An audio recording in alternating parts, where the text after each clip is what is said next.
What's going on, old school scares? Welcome back to the channel and do a quick movie review for you. I had the chance to watch Deadly Friend for the first time probably since I saw it in the theater in 1986, and I figured I'd come in and talk about one of Wes Craven's strangest movies that he ever made.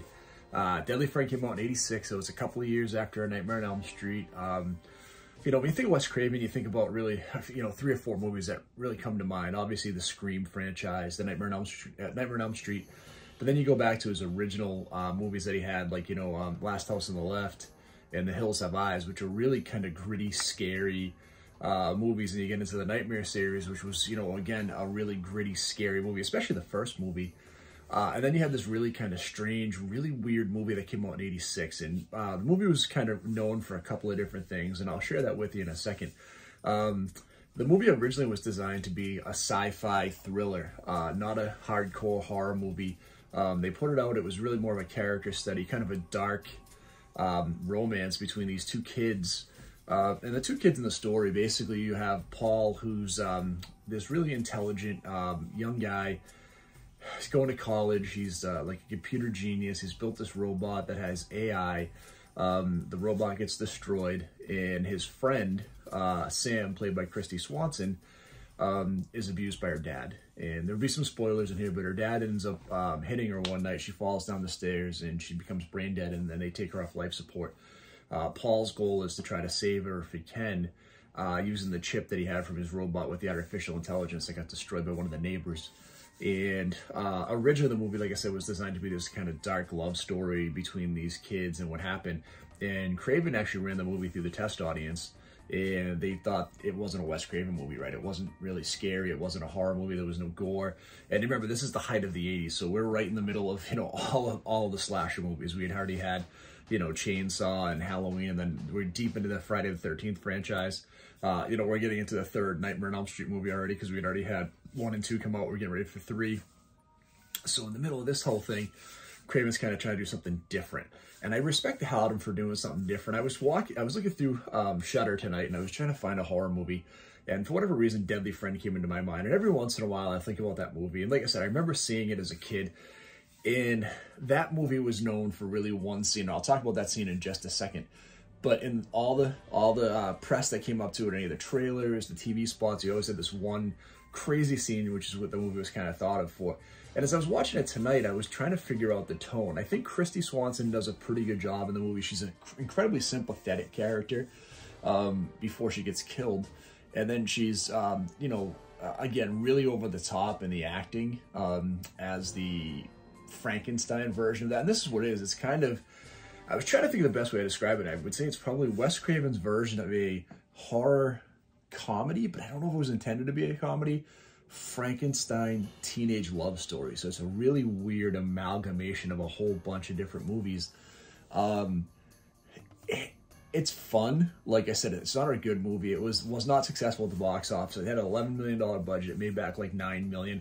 And I know it had some more success in, once it got to VHS, which everything did back then, especially in the horror genre. If you had a decent horror movie with a name behind it, you could absolutely have some success in that space in the VHS stores. And this movie's become kind of a cult classic. But man, it's just a strange movie. Strange makeup effects, specifically for Kristy Swanson's character. But I remember, and then I was watching again, though, there's a couple of pretty good gore effects. I mean, there's some really cheesy effects too. Like there's a neck break that's just so bad. Like it's comically bad. But then you get the gore effects when she kills her dad, and she puts his head in the furnace, and he's kind of the burnt off head. And the only thing I can think of is the face almost reminds me of Tarman from Return of the Living Dead. And it's there, that probably leads to the scariest scene in the movie. And I'm going to talk, like I said, like about the most infamous scene of the movie, but the scariest scene of the movie is probably where Paul has brought back Sam to life, and he's having a nightmare. He doesn't know he is, but something crawls into bed with him, and it turns out to be Sam's dad, he helped hide the body after she killed him, and he's all burnt up, and it's just a really cool scene coming out of the mattress. Very reminiscent of The Nightmare on Elm Street just a couple years earlier, but kind of a cool, fun, funky scene. But the scene that everybody knew for, so Anne Ramsey plays the miserable neighbor. If you think about her, she was really known at that time This is a couple years before she did Throw Mama from the Train, which was Billy Crystal and Danny DeVito. And she was this really kind of a strange actress. She had a role in one of Clint Eastwood's, either it was Any Which Way You Can or Every Which Way But Loose. And she had this just really weird affectation when she talked.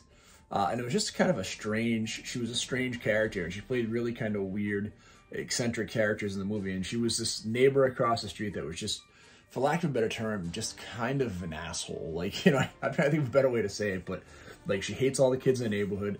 Everything is locked up. The kids' basketball goes over the fence. She refuses to give it back to them. She's like, it's my ball now. So when Sam comes back to life, she also killed the robot BB, which is where the chip came from that brought Sam back to life. She blew it up with a shotgun on Halloween night. And Sam remembered that. And then so there's this infamous scene where, you know, she breaks into the house. There's a little bit of suspense, but then Sam picks up the basketball and throws at her head, and her head just explodes.